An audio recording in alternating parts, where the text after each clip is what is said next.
स्तुती करतो प्रभूच्या आजच्या दिवसाबद्दल. अतिशय चांगला प्रसंग, 75वा वाढदिवस. बरं, ही 75वा वाढदिवस साजरा करावा किंवा त्यांच्या आयुष्यामध्ये हा प्रसंग येईल असं वाटत सुद्धा नव्हतं. जेव्हा मला असं वाटतं टीमध्ये या शहरामध्ये मी आलो, अतिशय जवळून सगळ्या परिवाराला बघितलं, कशा पद्धतीने त्यांची रचना झाली, कशा पद्धतीने कष्टातनं त्रासातनं अण्णाने आता प्रार्थना केली. त्या प्रार्थनेमध्ये त्याने म्हटलं की अशा परिवारामध्ये त्यांना दिलं की खरंच काही नव्हतं.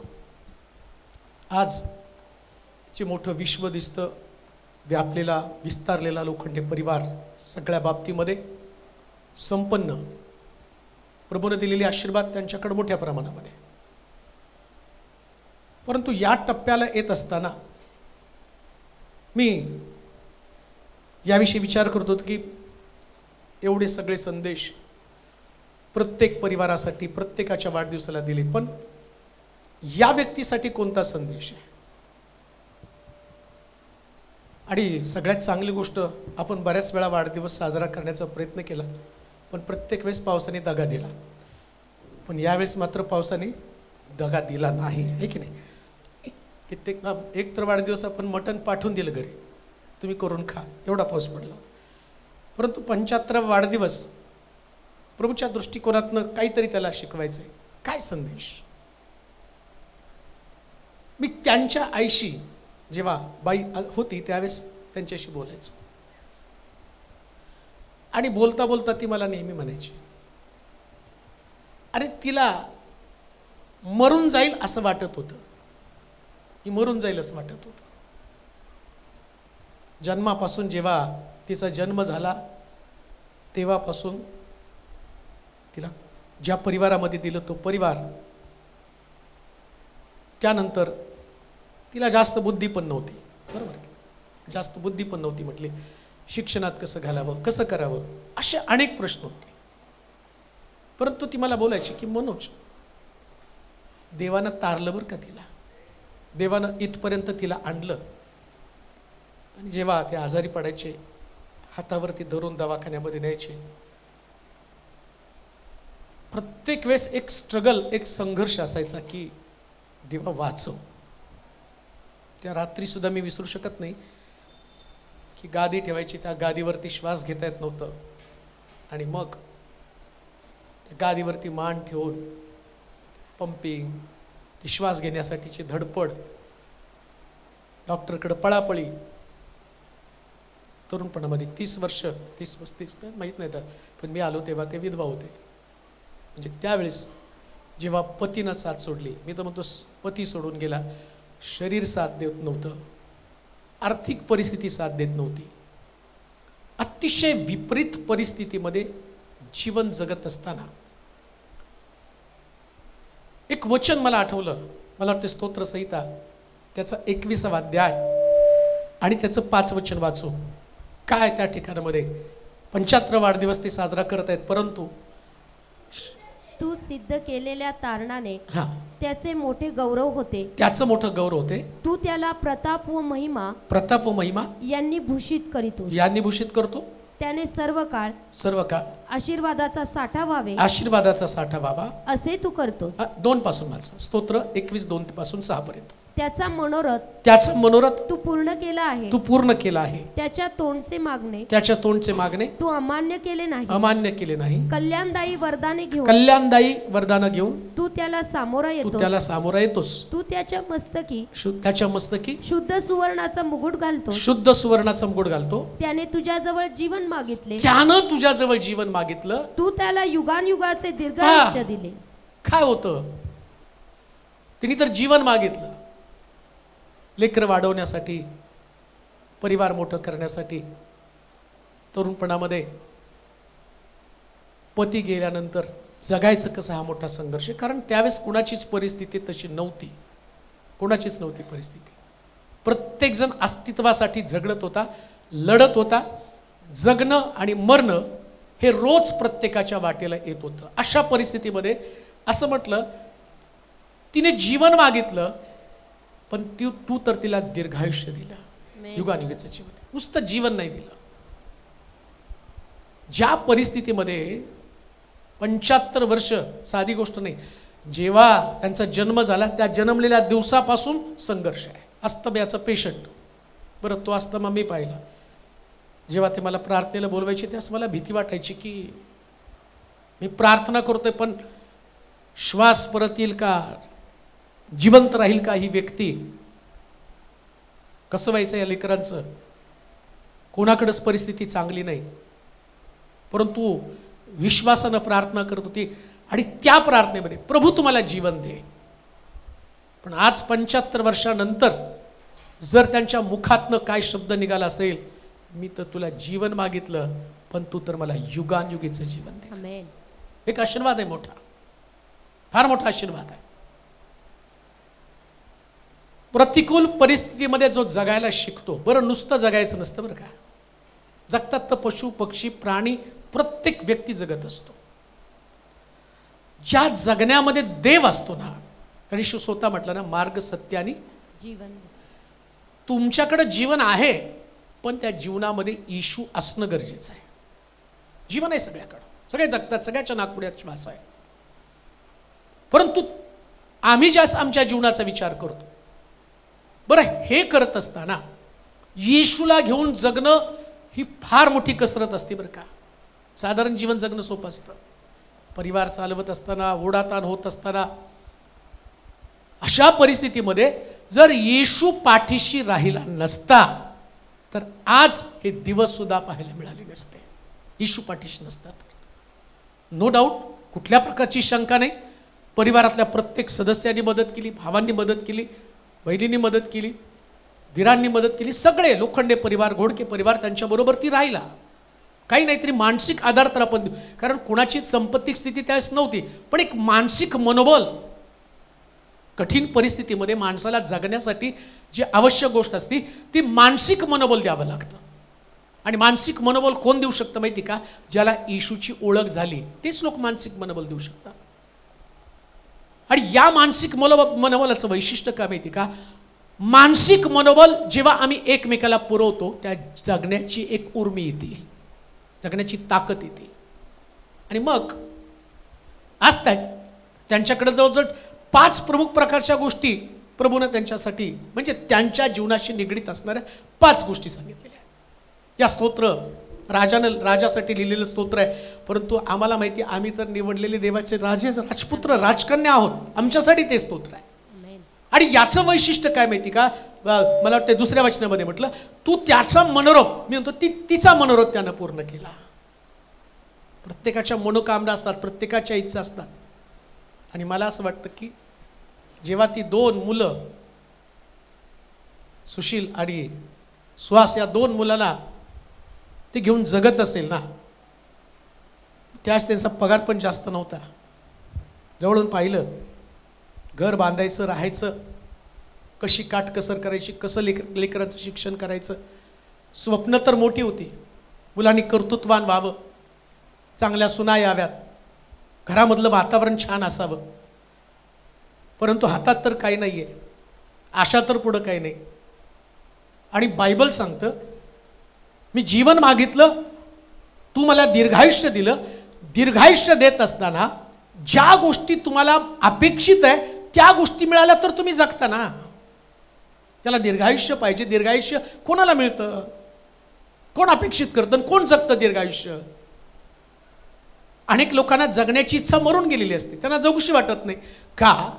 जगण्यात जी असणारी मजा ती निघून गेलेली असते.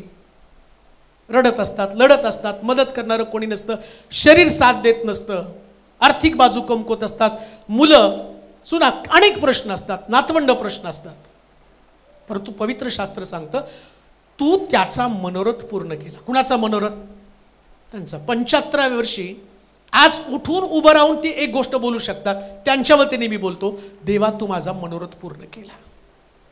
माझा मनोरथ, माझ्या मनामध्ये ज्या काही कल्पना होत्या, माझ्या डोक्यामध्ये ज्या काही इच्छा होत्या, आणि मला माहिती आहे प्रत्येक परिवार ज्यावेळेस माझ्याशी बोलतो त्यांच्या मनात, आणि तुम्ही बोलला नाही तरी तुमच्या चेहऱ्यावरून मला तुमच्या भावना कळतात, एवढा मी तुमच्याशी समरूप आहे. मला माहिती की तुमच्या अपेक्षा काय, तुम्हाला काय वाटतं मनामध्ये, ते सगळं मी जाणतो.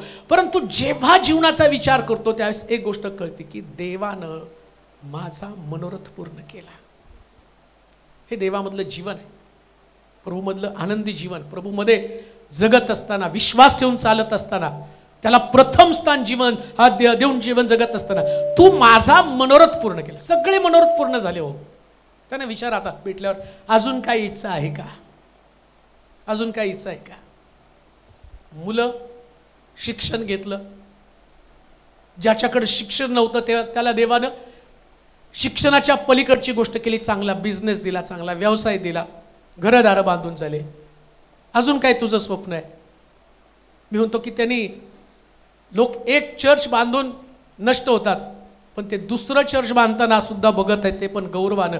अजून काय मनोरथ पूर्ण व्हायला पाहिजेत. हो, जेव्हा रिटायर झाले तेव्हा ते नेहमी सांगायचे की आमच्या दवाखान्याला पेन्शन नाही आहे. त्यांचं मनोरथ होतं की ती पेन्शन चालू व्हावी. ते सारखे सांगायचे की प्रार्थना करा पेन्शन चालू व्हावी. मी म्हटलं तुमची पेन्शन चालू झाली तर मला पण फायदा आहे, कारण त्यांचा दशांश माझ्याकडे येणार. प्रार्थना केली ती, 40,000 पेन्शन. हो, अजून काय मनोरथ पूर्ण करायचं देवानं? अजून कोणता मनोरथ पूर्ण करायचा? सगळ्या गोष्टी देवानं दिलेल्या आहेत. म्हणून 75वा वाढदिवस सेलिब्रेशन करत असताना परिवार नाही तर पहिलं सारं लक्ष देवाकडे आहे. कारण या सगळ्या गोष्टीमध्ये जर फोकस कोणाकडे असेल, किंवा हे सेलिब्रेशन आवडलं, मला हे 75 लिहिलं ना, आवडलं, कारण इथं थँक्स गिव्हिंग आहे. हो, हे देवा 75 वर्ष कसं जगलो, कसं लढलो. लक्षात ठेवा, जगतात तर सगळेच, पण लोखंडे परिवाराचं एक वैशिष्ट्य आहे, लोखंडे आणि घोडके, ते नुसते जगत नाही, ते लढतात. लढत लढत जगले बरं का. आता तुम्ही त्यांच्याकडे जे बघता ना, ते मी असताना तुम्ही बघितलं असतं तुम्हाला कळलंच नसतं कशा परिस्थितीमध्ये. सगळे कर्जबाजारी, आणि त्यांच्यामुळं मला हे सवय लागली होती कर्जाची. कारण त्यांना मी चर्चसाठी मी त्यांना सांगायचो सावकाराकडनं पैसे मला आणून द्या, मग मी महिन्याला व्याज देईल, आणि मग ते मला पैसे आणून द्यायचे. 50,000 मी ते घ्यायचो, आणि मग 3% 1,500 रुपये महिना आणि थोडीशी 5,000 मुद्दल, अशी फेडत फेडत ते चर्च. पण त्यांच्यामुळं शिकलो कसं मॅनेज करायचं, कसं खर्च भागवायचा, त्या सगळ्या गोष्टी प्रभूनं. म्हणजे मी हे तुम्हाला का सांगतो माहिती का, ज्या स्थितीमधनं ते इथं आले, इथं येताना फक्त देवच सोबत होता. फक्त देव. जर देव आमच्या सोबत असेल ना, मग कालेबासारखं. कालेब म्हणतो मी 40 वर्षाचा होतो त्यास मोशे बरोबर चालू, आज माझं वय 85 वर्ष आहे. लढण्याची ताकद तेव्हा पण होती, लढण्याची ताकद आता पण आहे. ही ताकद आहे. प्रभू का आनंद मेरा बल है, प्रभू का आनंद मेरा सामर्थ्य. परमेश्वर आमचं बल, आमची ताकद, आमचं सामर्थ्य, आमचं ढाल, आमचा गड. प्रभूमुळे सगळं काही घडलेलं आहे. म्हणून एखाद्या चित्रपटाप्रमाणे आमचं जीवन देवानं रचलं, आमच्या जीवनाला देवानं आकार दिला. एक गोष्ट ध्यानात ठेवा, या सगळ्यामध्ये मी सुरुवातीला सांगितलं त्यांच्याकडं बुद्धी कमी होती फॅमिलीमध्ये. का सांगतो मी तुम्हाला? बुद्धीनं काही मिळवता येत नाही. मी आपली दृष्टी पर्वताकडे लावतो, मला सहाय्य कुठून मिळेल. बुद्धीनं काहीच होत नाही हो, किती पण बुद्धी वापरा, पण परमेश्वराचं सहाय्य म्हणतो. आम्ही गाणं पण गायला ते काय तेरे भवन में आनंद की, मी गातो पण गाताना ते विसरून जातो, उपदेश लक्षात ठेवतो. तेरे भवन में आनंद की भरपूर आहे. मग देवाच्या भवनामध्ये आनंदाची भरपूर आहे म्हणजे नेमकं काय आहे? तुमचा आनंद कशात आहे प्रभूला माहिती आहे. अब्रामाला जेव्हा त्यानं त्या देशातनं बाहेर काढलं, बाहेर काढताना त्याला ठाऊक होतं याचा आनंद काय, याचा आनंद सोनं रूप सर्व गोष्टींनी याला भरपूर करायला पाहिजे, हा याचा आनंद आहे. त्याने ते केला आनंद पूर्ण. 11व्या अध्यायामध्ये निघाला, 12-13 मध्ये 13व्या अध्यायामध्ये आल्यावर तुम्हाला कळतं सोनं रूप उंट गाढवं यांनी तो संपन्न झाला. देवाला माहिती याचा आनंद काय. जेव्हा तुम्ही प्रभूच्या आवाजाच्या दिशेनं निघता चालता तेव्हा तुमच्या जीवनातला प्रत्येक आनंद देव पूर्ण करतो. प्रत्येक आनंद, सगळ्या गोष्टी देव भरपूर करतो. आणि हे करत असताना केंद्रबिंदू फक्त देव असला पाहिजे. देवाला सोडून कोणत्याच गोष्टी घडू शकत नाही. प्रभूला प्रथम स्थानी ठेवलं, प्रभूला घेऊन आम्ही चाललो तर तुमचे सगळे मनोरथ देव पूर्ण करतो. मी तर म्हणतो सगळ्याचे 75 उद्या, आणि तुमच्या सगळ्याच्या 75 साजऱ्या करण्याची संधी मला मिळू द्या, म्हणजे माझं आयुष्य वाढलं. आता सूरजचं 75वा, शारोनचं 75वा करायचं म्हटल्यानंतर मी जर म्हटलं देवा या सगळ्यांचे 75 मला करायचे तर तुमच्यामुळं मला 150 वर्ष तर जगता येईल ना. दीर्घायुष्य, प्रभू दीर्घायुष्य देतो. प्रभूच्या हातामध्ये सगळं आहे. काल म्हणतो मी 40 वर्षाचा होतो, आज 85 वर्ष माझं वय आहे. वय तुम्हाला दुर्बल करत नाही. कोणाला वय दुर्बल करत नाही. दुर्बल कोण होतो माहिती का? विचार. आणि कालेबाचे विचार. तो म्हणतो परमेश्वर त्यावेळेस माझ्यासोबत होता, आज पण माझ्यासोबत आहे. तुमच्याबरोबर त्या दिवशी होता ज्या दिवशी तुमचा पती तुमच्यासोबत नव्हता.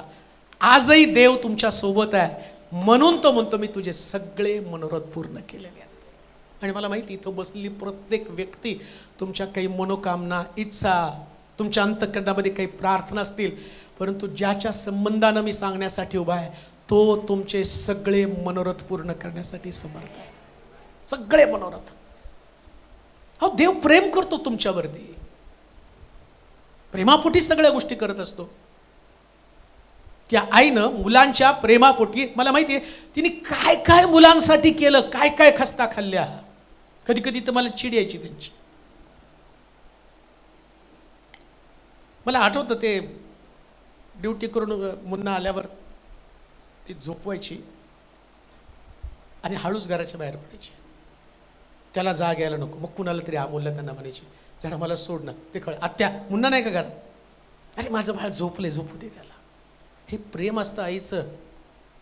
आणि या गोष्टीसाठी त्याने केलेला त्याग, त्याने केलेलं बलिदान, याच्या मोबदल्यामध्ये आज परिवार एकत्र येऊन म्हणत आहे हे देवा तुझं नाव आकाशाहून थोर आहे. तुझं नाव आकाशाहून थोर आहे. प्रभूच्या सानिध्यातला एक दिवस गेलेल्या सहस्त्र दिवसांपेक्षा अधिक आहे. पुष्कळ सांगण्यासारखं तुमच्या प्रत्येकाच्या जीवनामध्ये, प्रत्येकाच्या जीवनात. लोखंडे परिवाराला तर आज सांगण्यासाठी बऱ्याच गोष्टी आहेत. काय होता, कुठं होता, कसं होता, काय ओळख होती आपल्याला, काय, आणि या शहरामध्ये आमची आयडेंटिटी होती. आणि आता जर तुम्ही बघितलं तर जी तुम्हाला ओळख मिळाली ही कोणी दिली? स्वर्गातल्या देवानं तुम्हाला दिली. स्वर्गातला देव तुमची ओळख तुम्हाला.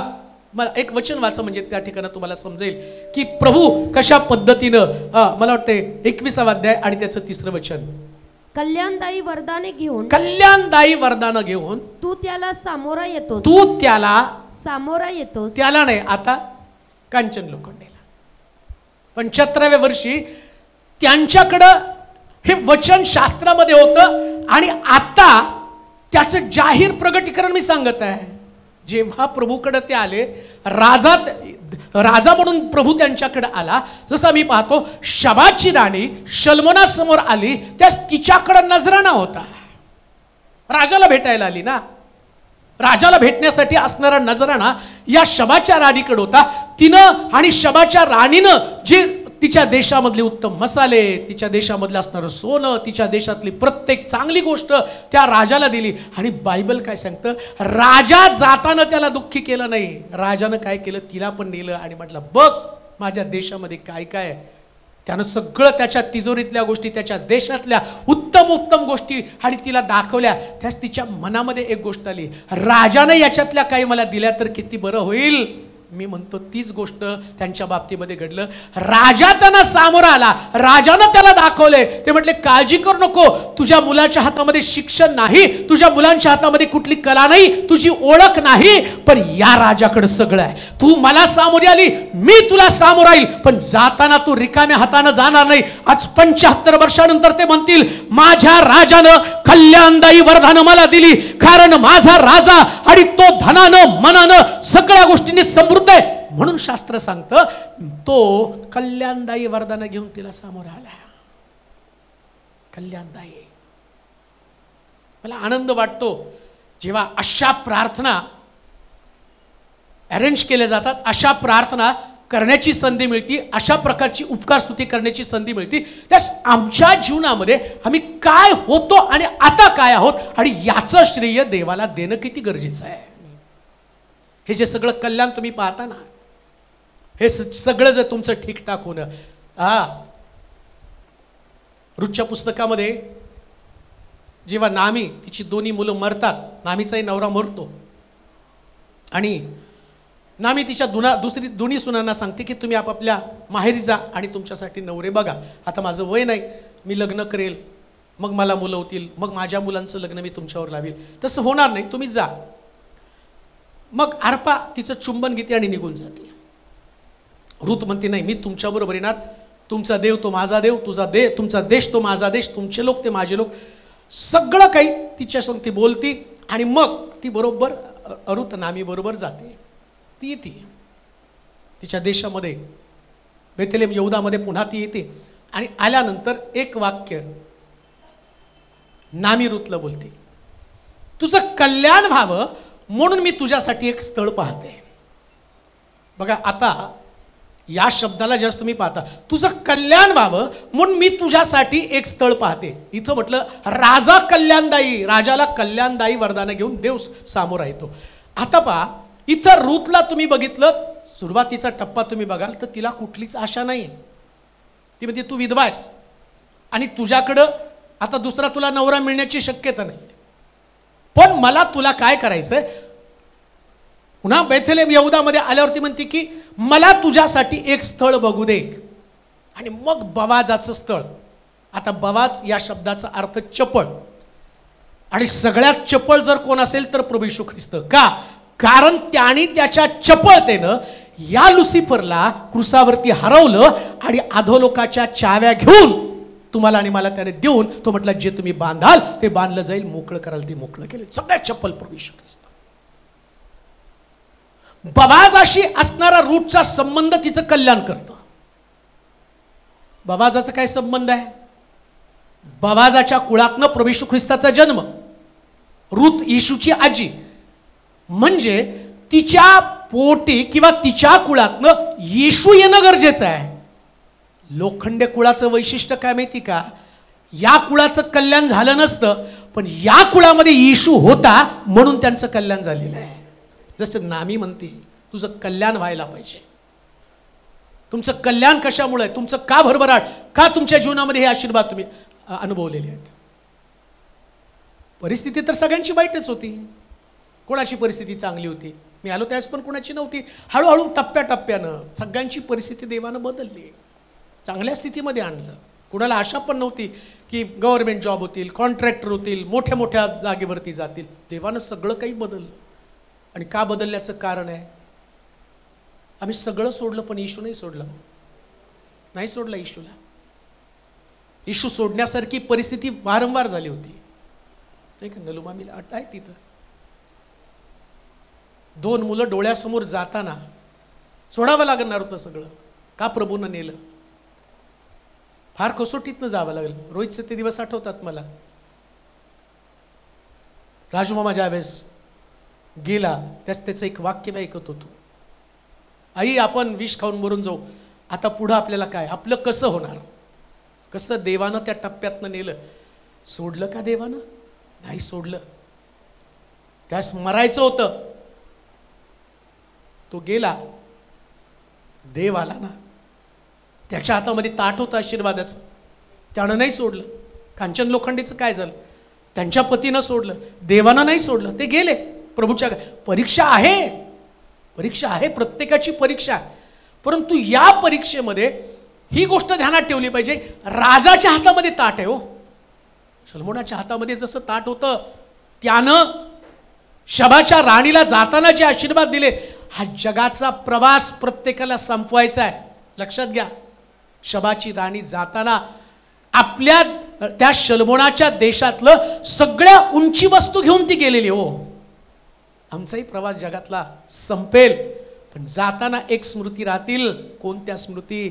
देवानं आमच्या घराण्याला आशीर्वादित केलं. या स्मृती घेऊन आम्हाला जग सोडायचं. जगणार मरणार तर सगळेच हो, जगताना असं जगायचं की प्रभूपासून काहीतरी आशीर्वाद.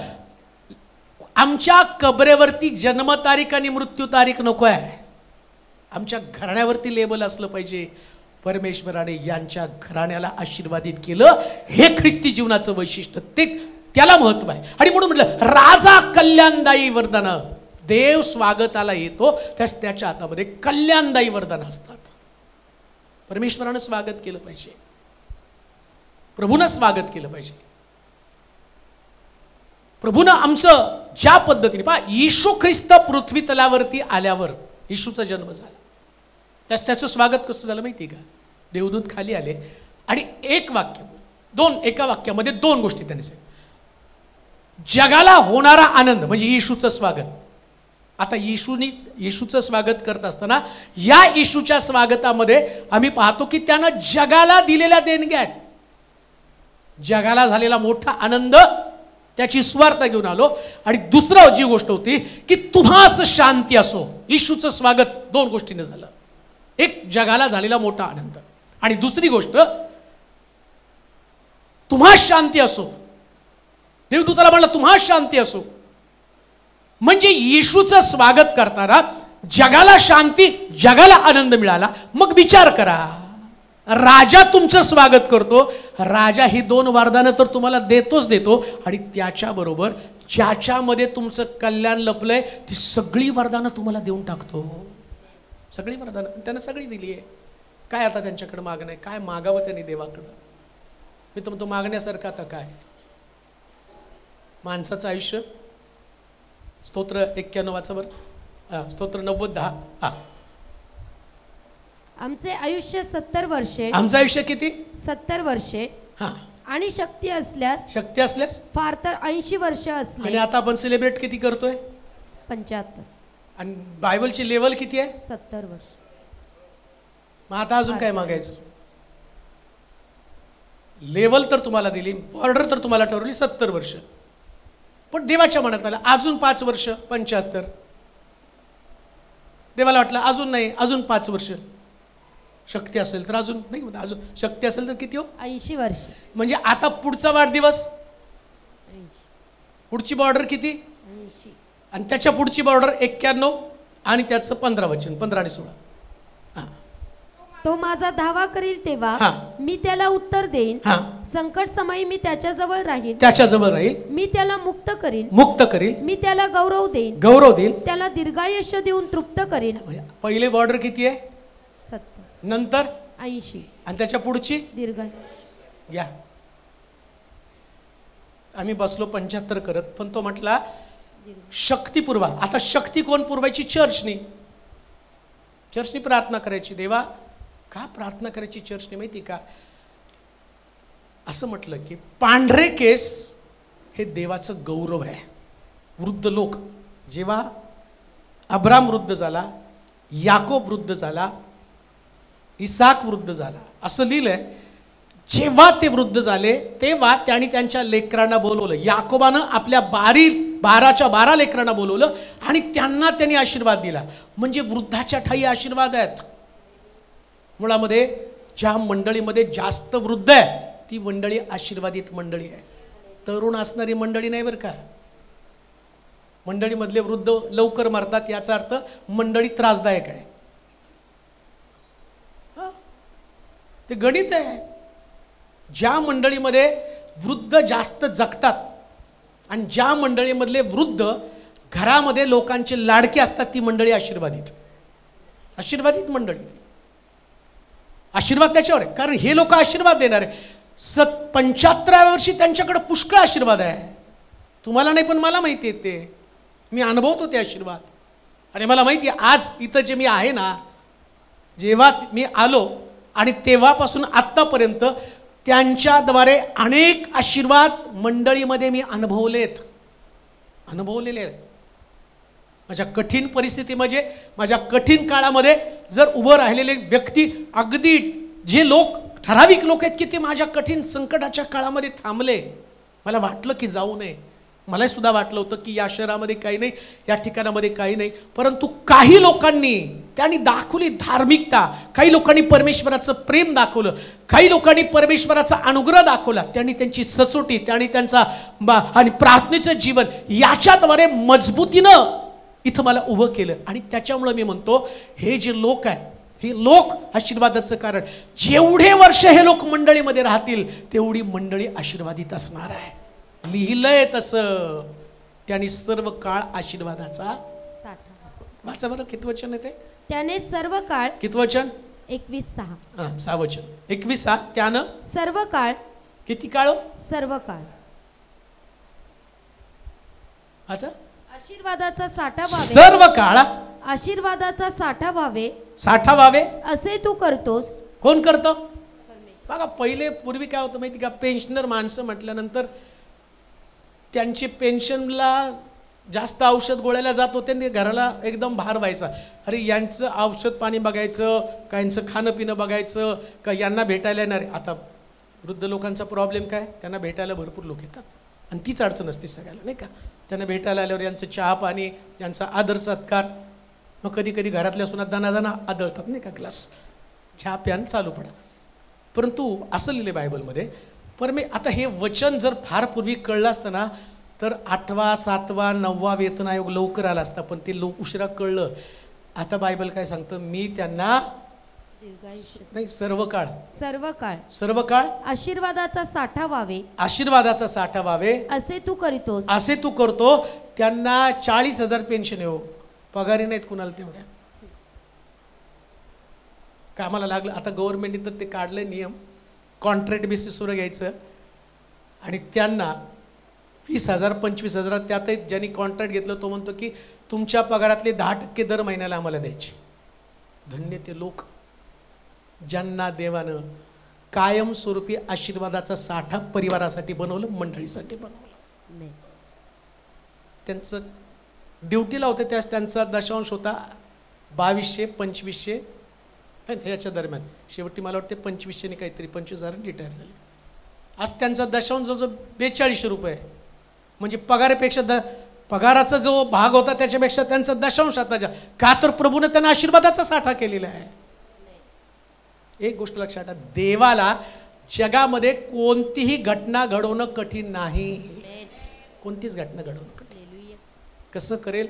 म्हणून आमचं वय किती वाढलं आणि आमचं पुढं कसं व्हावं हा विचार कधीच करायचा नाही. का, बायबल सांगतं देवानं प्रत्येक धार्मिक व्यक्तीला कायमस्वरूपी आशीर्वादाचं गोडाऊन बनवून ठेवलेलं आहे.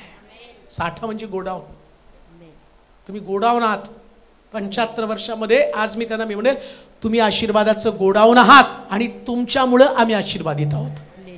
त्यांची मुलं, त्यांची सुना, त्यांची नातवंड हे कोणी ज्ञानानं, आपल्या कौशल्यानं, आपल्या ताकदीनं कोणी सुद्धा मोठं झालं नाही. याला मोठं करण्यासाठी जर कोण व्यक्ती असेल तर मी इथून सांगतो ती व्यक्ती कांचन लोखंडे आहे. ती व्यक्ती कांचन लोखंडे. 5,000 त्यांचा पगार होता, पण ज्यास पूनमला 10 रुपये पगार होता, दिवसाला 10 रुपये तिला पगार होता. ती म्हटली नाही, माझ्या सुनेने 10 रुपयावर पगारवर काम करावं असं मला वाटत नाही. ते गेले, डेअरिंग केलं आणि त्यांनी मला वाटतं काही 60,000 किती 60,000 80,000 किती 50,000 रुपये आणून काढून ते तिथं भरले. नाही, परत वाढले, ते अजून घेतले परत त्यांनी 50,000. मला ते आठवतंय चांगलं. पगार तर नव्हता तेवढा, घर चालवायचं आणि ते पैसे तिथं भरायचे. त्याच्यातनं पुढं पगार किती येईल ते पण काय कुठलंच गणित नाही.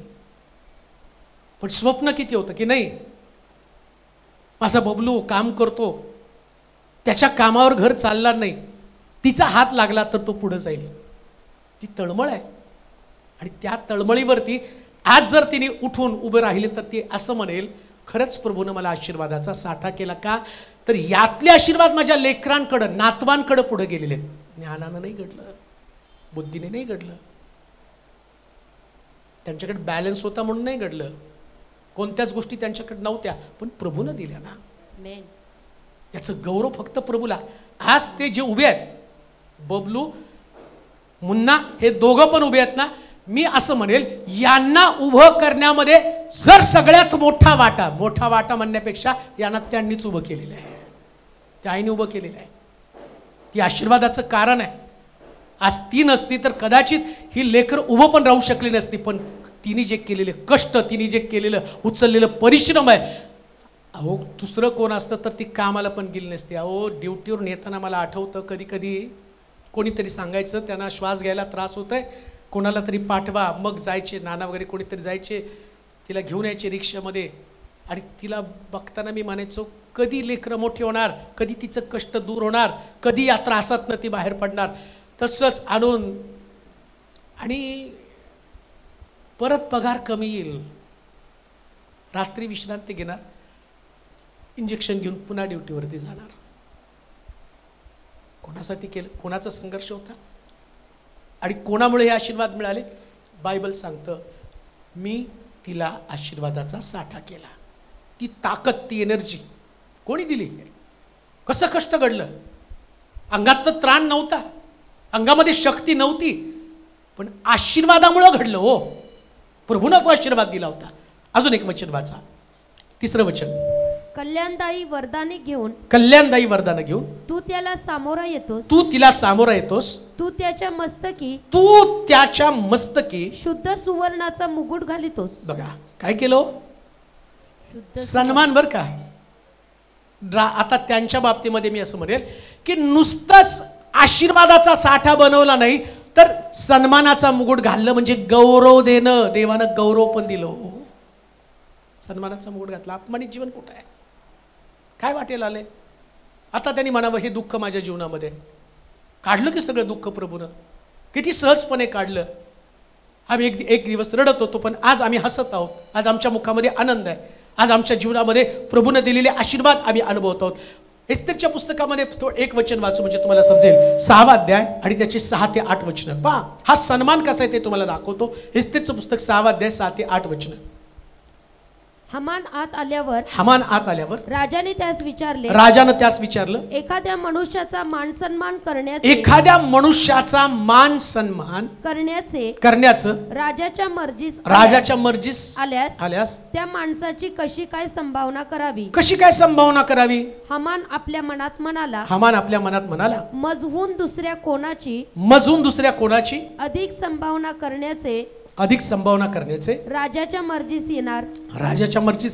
हमान राजास म्हणाला, एखाद्याचे गौरव करण्याचे महाराजाच्या मर्जीस आल्यास महाराज धारण करीतात तो पोशाख अनवावा. त्याप्रमाणे ज्या घोड्यावर महाराज स्वारी करतात तो व महाराजांच्या मस्तकी जो राजमुकुट ठेवतात तो अनवावा. त्या ठिकाणामध्ये हमालनारा राजा विचारतो की एखाद्याचा सन्मान करावा तर कसा सन्मान करावा. मी तुम्हाला हे वचन सांगतोय. त्या राजाला तो म्हणतो की मी त्याच्या मस्तकी शुद्ध सोन्याचा मुकुट घाल. परमेश्वर सामोरा येतो आणि तो म्हटला मी शुद्ध सोन्याचा मुकुट. आता आध्यात्मिक स्पिरिच्युअल मिनिंग काय, जे जगामध्ये तुम्ही राहत असताना याचा लाभ तुम्हाला कसा होणार आहे. परमेश्वराच्या मर्जीस कोणाचा सन्मान करण्याचं ठरवलं, राजाच्या मर्जीस सन्मान करायचं ठरवलं. हामान म्हणतो की तुमचा मुकुट त्याच्या डोक्यावरती घाला. आता आमचा देव राजा आहे आणि देवानं त्याचा मुकुट त्यांच्या डोक्यावर घातला. देवाने त्यांचा सन्मान केला. तुम्हाला आठवतं का पवित्र शास्त्रामध्ये एका ठिकाणात असं लिहिलंय, मोशेला देव आज्ञा देताना तो म्हणतो माझ्याशिवाय तुला कोणी अन्य देव नसावा, आणि असं पण म्हटलं मीच एक यहोवा देव आहे, माझ्याखेरीज दुसरा कोणी देव नाही. आता देव असं म्हणतो, आता तो मोशेला काय म्हणतो ऐका, हे मोशे मी तुला फारो समोर नेतो आणि तुला फारोचा देव करतो. आता देव तर देवच आहे, तो म्हणतो माझ्याशिवाय दुसरा कोणी देव नाही, पण फारो त्या मोशेला काय म्हणतो, मी तुला फारोचा देव करतो. म्हणजे काय हो, देव त्याची जागा त्याला नाही. जे दर्जा, जे स्थान, जो सन्मान मला तुम्ही देता ना, त्या प्रकारचा सन्मान लोकांना मी तुम्हाला द्यायला भाग पाडेल, असं देवाला बोलायचं आहे. जो सन्मान तुम्ही मला, देव म्हणून जो आदर तुम्ही आणि माझ्याकडे व्यक्त करता, देव म्हणून जे तुम्ही माझ्याकडे पाहता. आता देवाकडे तुम्ही कोणत्या दृष्टिकोनातून पाहता? देव म्हणजे आशीर्वाद. आमची साधी सोपी व्याख्या. मी म्हणतो ज्या दिवशी चर्चमध्ये आशीर्वाद यायचे बंद होतील त्या दिवशी चर्च ओस पडेल. चर्चमध्ये तुमचे प्रश्न सुटत नाही. चर्चमध्ये गर्दी पडण्याचं कारण काय? त्याचं एकच कारण सांग. एक तर लग्न व्हावं, एक तर कर्जातनं मुक्त व्हावं, एक तर रोग निवारण व्हावं, एक तर लेकरं व्हावीत. ज्या दिवशी चर्चमध्ये हे काही घडणार नाही, पुरावा पवित्र शास्त्रातलं देऊन सांगतो. प्रेषितांच्या कृत्यामध्ये म्हटलं, जेव्हा प्रेषित लोकांमध्ये पवित्र आत्मा आला त्यांच्या हातून अद्भुते व चिन्ह घडत गेली आणि त्यांच्यामध्ये हजारोंची भर पडत गेली. म्हणजे आशीर्वाद येत असताना जेव्हा परमेश्वर आशीर्वाद देतो तेव्हा तुम्ही त्याचा सन्मान करता.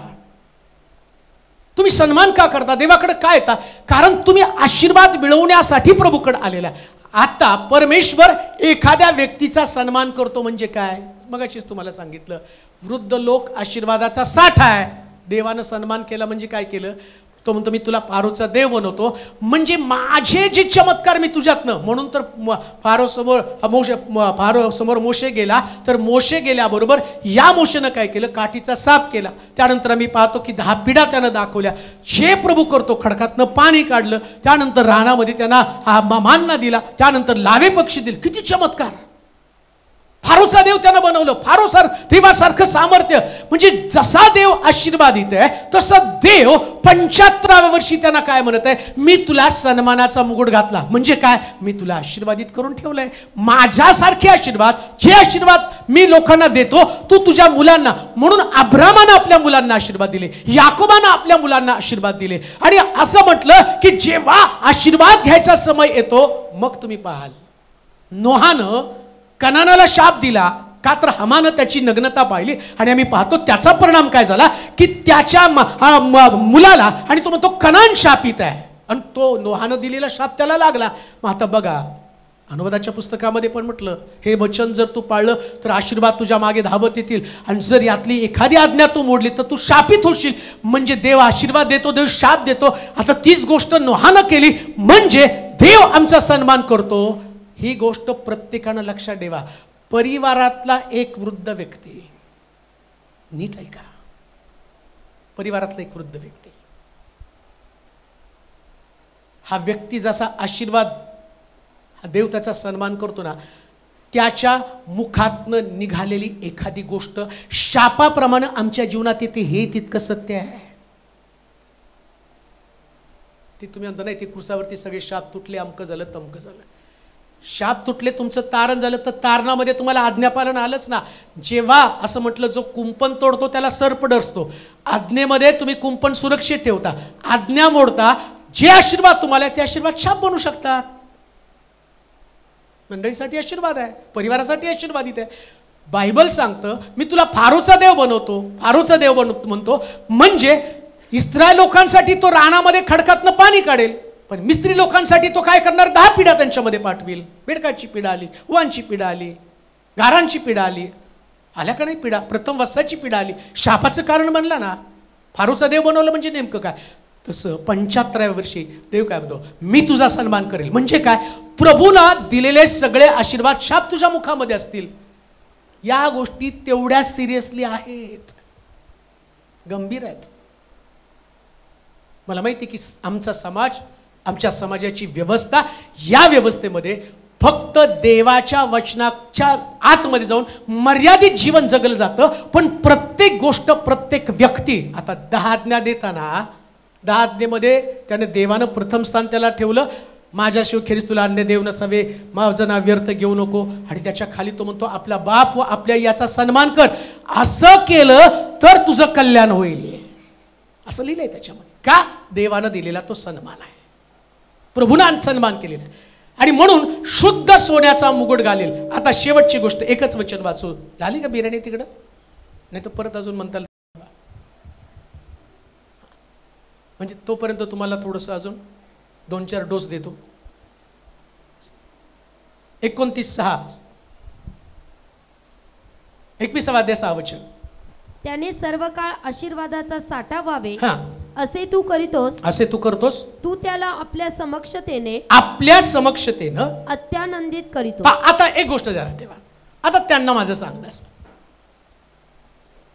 मला माहिती की जसं वय पुढं जातं ना, मला माहिती की वय जी गोष्ट अशी आहे की त्याच्यामध्ये आनंद वेगळा वेगळा बनत जात असतो. तरुण असतो त्याचा आनंद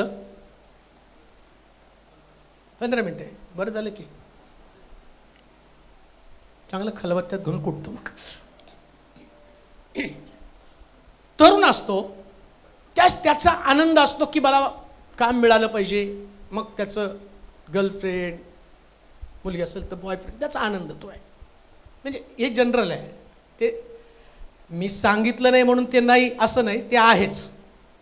तो आनंद आहे त्याचा. नंतर ते भोगावं लागतं, त्याचा आनंद तो निघून जातो, ते मला माहिती. त्याच्यात मला पण आनंद वेगळा आहे. लग्न झाला, नवरा बायको आले. आता ज्याच्यासाठी ते एकत्र आले ते म्हणतात की मला तुझ्याशिवाय करमत नाही, तू नाही दिसली तर मला बरंच काही काही होतं नाही का, कुछ होत आहे बोलत. मग आता त्या दोघांनी लग्न केलं, ते म्हणतात नाही आपल्याला लेकरू व्हायला पाहिजे. मग लेकरू येतं बरं का. मग त्यांचा आनंद त्या लेकरं. आता त्या लेकराला वाढवत वाढवत मोठं होतं. मग ते काय म्हणतात माहिती का, नाही आता याचं लग्न व्हायला पाहिजे. मग त्याच्या लग्नामधला आनंद, मग त्याचं लग्न होतं, मग काय नातवंड व्हायला पाहिजे. म्हणजे आनंद बदलत गेला. आता बायबल काय सांगतं ते मी तुम्हाला सांगतो.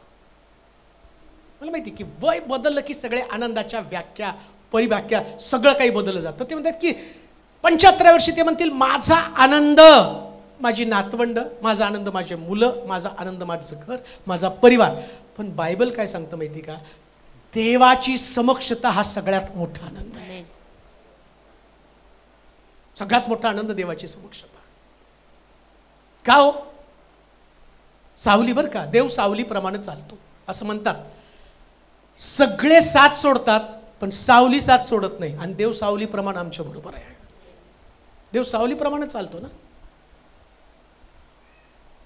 एक प्रसंग असा येतो की त्या प्रसंगामध्ये आम्ही डिप्रेस असतो, निराश असतो, आमच्या जीवनाचं विश्लेषण आम्ही करतो. आणि त्यावेळेस आम्हाला असं वाटतं की काय मिळवलं, काय आता माझ्याकडे आहे. मग तुम्ही अवतीभोवतीचा विचार करता, तुम्हाला आवश्यक असणारं वातावरण तुमच्या अवतीभोवती नसतं, त्यास तुम्ही दुःखी होता. परंतु मोशे काय म्हटलं माहिती का, एवढे मिरॅकल त्यांनी पाहिले, एवढ्या सगळ्या गोष्टी त्यांनी अनुभवल्या, एवढे चमत्कार त्यांनी पाहिले. तो मोशे देवाजवळ एक प्रार्थना करतो. काय प्रार्थना माहिती का, हे देवा तू जर इथून पुढे माझ्याबरोबर येत नसेल तर मला पुढे जायचंच नाहीये. हीच गोष्ट देवाकडे मागायची. कोणी नसलं तरी चालेल प्रभू, पण तुझी समक्षता माझ्याबरोबर चालू दे, तुझं सानिध्य. का माहिती का, जर देवानं तुम्हाला चारी बाजूने घेरून टाकलं, देवाचं वैशिष्ट्य आहे तो चारी बाजूने तुम्हाला घेरून ठेवतो. आणि जसं आमचं वय होतं, सगळ्यात चांगली गोष्ट कोणती माहिती का, वय झाल्यानंतर घरातले लोक दुर्लक्ष करतात पण तेव्हा देव जास्त लक्ष देतो. हे वयाचं वैशिष्ट्य आहे. घरातले लोक दुर्लक्ष करतात पण देव जास्त लक्ष द्यायला सुरुवात करतो.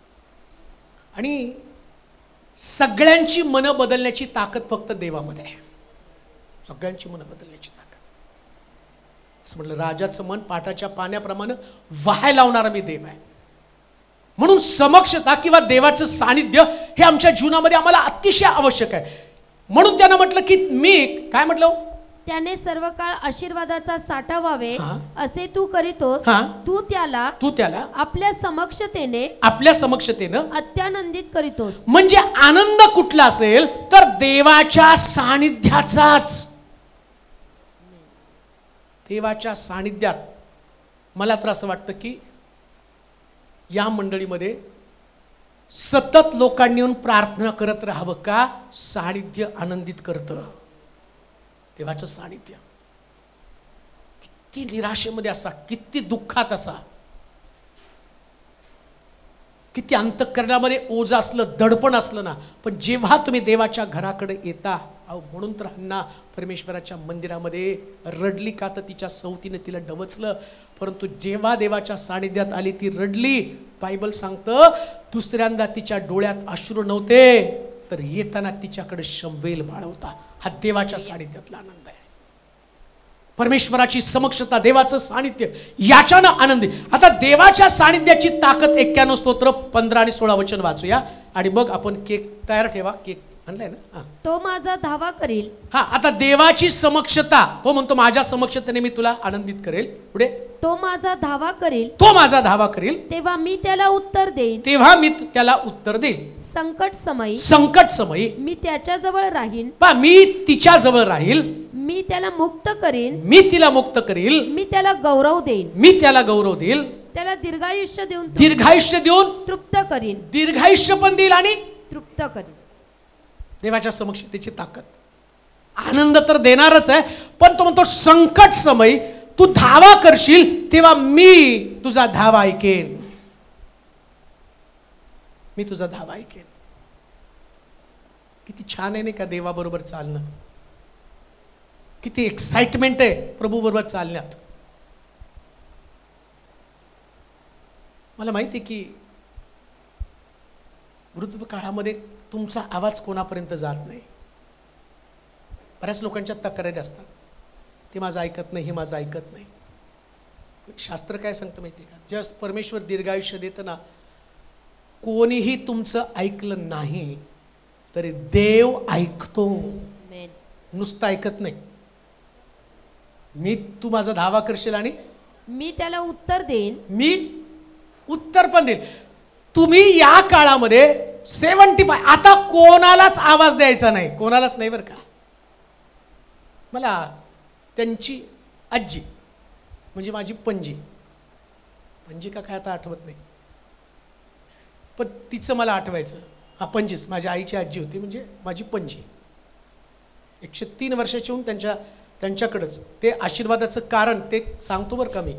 त्यांच्याकडं आई पण होती, त्यांच्याकडं आईची आई पण होती. त्या नाही सांभाळ. एकच खोली, त्या एक खोलीमध्ये एक किचन आणि ते बाहेर. तो बिचारा मुन्ना पलंगावर झोपल्यावर तिला रात्री जाग यायची आणि तो मच्छरदाणी लावून झोपायचा आणि हिला जाग आल्यावर हळूच ती मच्छरदाणी थात घालायचा. हा घाबरून बसायचा की भूत आलं का आतमध्ये. म्हणजे एवढं त्रासदायक वातावरण तिथं होतं. आणि तेवढ्यात त्यांनी सांभाळलं. त्यांना लोखंडे होते. लोखंडे लवकर मरतच नाही बरं का, खूप दिवस जगतात.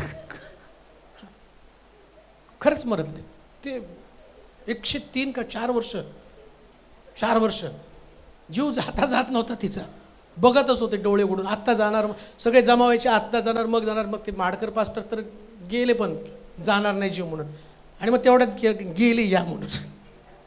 इतकं म्हणजे आहे देवाने त्यांना दिलंय आयुष्य. बरं, हे सगळं करत असताना तो काय म्हणला, मी आशीर्वादाचा साठा बनेल. आता बघा, ती एक गोष्ट मला पहिल्यापासून वृद्ध लोक खूप आवडतात. तिचं माझं ट्युनिंग खूप छान असायचं. प्रार्थनेला जायचो, नवीन तारण झालेलं होतं. मग काय संदेश ऐकला ते कुणाला ऐकवायचं तर ऐकणारे लोक नव्हते. मग कोण ऐकायचं? जी म्हातारी कोपऱ्यामध्ये बसती, तिला कोणी विचारत नाही, मी जाऊन तिला सगळा संदेश तिच्या कानामध्ये जाऊन सांगायचो. आणि ते म्हणजे मी प्रार्थनेहून आली, ती म्हणे पहिले माणूसला बोलव, ते काय झालं ते संदेश. एवढी आनंदित व्हायची. मग ती मला सांगायची. मी दुसऱ्याशी गेलो, तिला म्हणजे आजी कशी आहे? बरी आहे रे, थांब मला पण तुला काहीतरी सांग. दिसत नव्हतं, ऐकायला पण कानात सांगावलं. तेवढ्याची बघणार आहे. अशीच बसले काल, भजे खायची इच्छा झाली. सुनेला नाही सांगितलं, मुलाला नाही सांगितलं. देवाला म्हटलं देवा भजे दिले तर बरं होईल. काय देवाचं महानता बघ रे मनोज, मी म्हटले आणि घरामध्ये भजे तयार केले. मला साधी गोष्ट आहे, हाक मारली तर उत्तर देव देतो ना, त्याच्यापर्यंत वाणी जाऊ द्या ना. काय पाहिजे कोणाला बोलू नका, एकदा देवाला तर बोलून बघा. आणि मी तर खूप वारंवार मी त्या बारीक सारी गोष्टीमध्ये मी अनुभव केलेला आहे. मी त्या ऐकून ऐकून मला इतकं, आणि तिचंच असं मी ऐकायचं तसं म्हणायचं नाही रे प्रभू यांच्या, आणि माझ्या समोरच्या त्या घटना माझ्या समोर ती म्हणली बघ आता मी भजे खाल्ले, मला उद्या धिरडं मी प्रभूकडे मागणार आहे आणि तो देणार आहे. मनोज तू बघ. मी म्हणायचो म्हातारी वेडी झाली, एकदा मिळाल्यावर देव दुसऱ्यांदा देईल का? आणि दुसऱ्या दिवशी गेल्यावर ती जेवताना बसल्यावर एवढी हसून सांगायची गळ्यात, बघ देवानं धिरडं दिलं. मागत नव्हती कोणाला, पण ज्याला मागत होती तो पुरवत होता. प्रिया, ज्याला मागत होती तो पुरवत होता. म्हणून एक गोष्ट ध्यानात ठेवा, संकट समयी जर देवाची समक्षता आमच्या बरोबर असेल, तू धावा करशील आणि मी ऐकेल. मी ऐकेल. या दिवसामध्ये कोणाकडे काही मागू नका, कोणी देणार नाही, पण ज्याच्याकडे मागेल तो हमखास म्हणतो मागा म्हणजे तो म्हणतो बरं का, नुसतं म्हणत नाही. मी तर म्हणतो सगळ्यांनी एकदा अनुभव घेऊन बघा जीवनामध्ये. तो अनुभव घेतल्यानंतर ना तुम्ही म्हणाल परमेश्वर खूप चांगला आहे, त्याची दया सनातन आहे. प्रभूला धन्यवाद असो.